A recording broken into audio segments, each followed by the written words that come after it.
Dear friends, it comes with great sadness that I'm announcing the cancellation of the wedding. I apologize for canceling only 4 days beforehand. Unfortunately, Josh and I have broken up due to some recent and irreparable problems. We have decided to end our relationship and not go forth with any future proceedings. However, we are remaining civil and are still a team for our son. After hours of tears, mental exhaustion, and even disassociation, I have come to this decision. In 1 hour after posting the status, I'm going to delete my Facebook. Social media has caused me only paranoia and toxicity. I will be spending these next 2 months backpacking in South America, exploring my soul and ridding myself of toxic energy brought out by my friends and family, the ones who I thought I could trust the most. Hence, I will be out of the country for all of October and November. Please don't contact me. When I'm ready, I may make new Facebook and add friends and family that haven't fucking stabbed me in the back. How did this all come crashing down? Well, I invite you all on Facebook, players, bystanders, and side characters of the people of my life, to take a seat and listen. You're all involved somehow. Somehow everyone is wrapped into this mess, even if you weren't invited to my wedding. I don't care. You might hear of the drama, and I'd rather you hear it from me. Not asking for sympathy, I just want to tell you my story. Before I begin this mini novel, I invite all of you, including the cunts who have ruined my marriage and life, to put yourself in my shoes. For once, let me take the stage and let me voice the most painful few months of my life. First, things were a fairy tale. I met the love of my life at 14. We were both young and somehow we just knew we were meant to be. We worked on my family's farm together, and with each warm summer spent in the fields, our love grew deeper and deeper. Fast forward to high school, we went strong all 4 years. He put a ring on my finger when I was 18, worth nearly $5,000. We'd put everything on the line for each other. Everything. We both chose to attend the same community college and work full-time in order to build our dream. We spent most of our days by each other's sides. I will always be thankful for that. Fast forward a few years, I was 20. I realized I was pregnant with my first. We were elated, tearful, and thankful to God for this gift. After giving birth to Bobby, I knew the next step would be to focus my career and become financially stable. My ex did the same. We saved, and I was in love, I was happy, and I was looking forward to life. We continued working and even got our degree. It was hard, yes, but so blissfully worth it. We managed to save up nearly $5,000 for a wedding. Since our love was like a fairy tale, we wanted an extravagant blowout wedding, one where our son could be included. We started touring venues and were torn between two. A local psychic told us to go with the more expensive option. And we thought, why the hell not? We just needed a little push. Our dream wedding amounted to $60,000, all included with flights to Aruba. All we asked was for a little help from our friends and family to make it happen. I specifically asked for cash gifts. How could we have our wedding that we dreamed of without proper funding?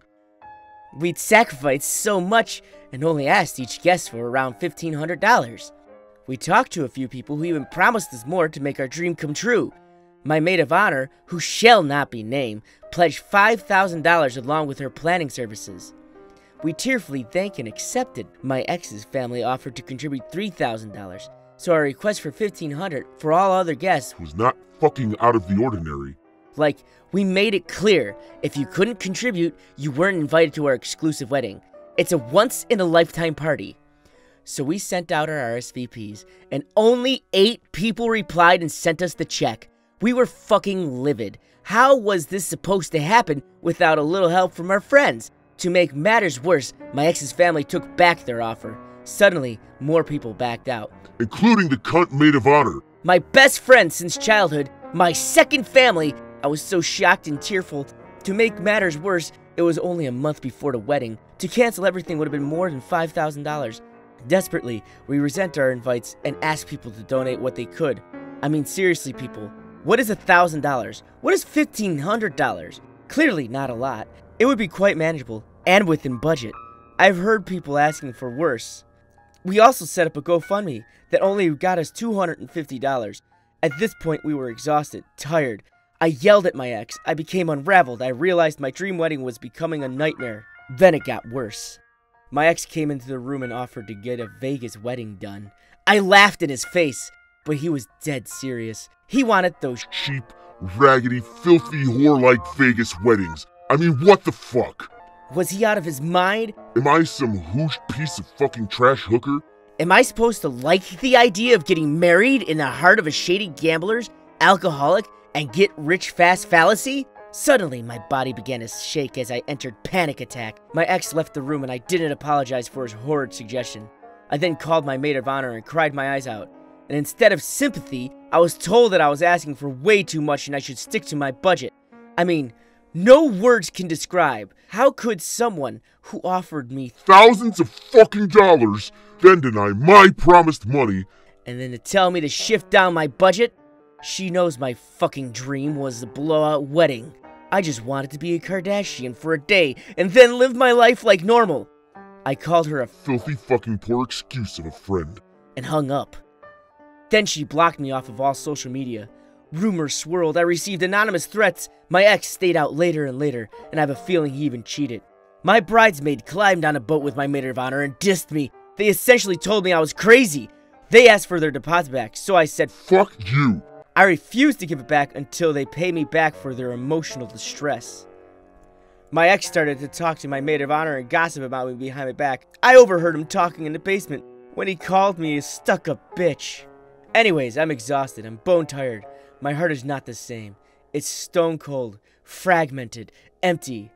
I need to get away from this awful society. How hard would it have been to fucking donate, friends? Do I matter to you? Just fucking give me money for my wedding. I won't even sugarcoat it. I won't even pretend that's not what I wanted. It was for a dream. I was stabbed, cheated on, and worked. Goodbye. See you in 2 months. Friendly reminder to you cunts. Don't think you own me. I'm cutting all of you snakes off. I am living my life now. I only let in those I believe have good intentions. Hugs and kisses.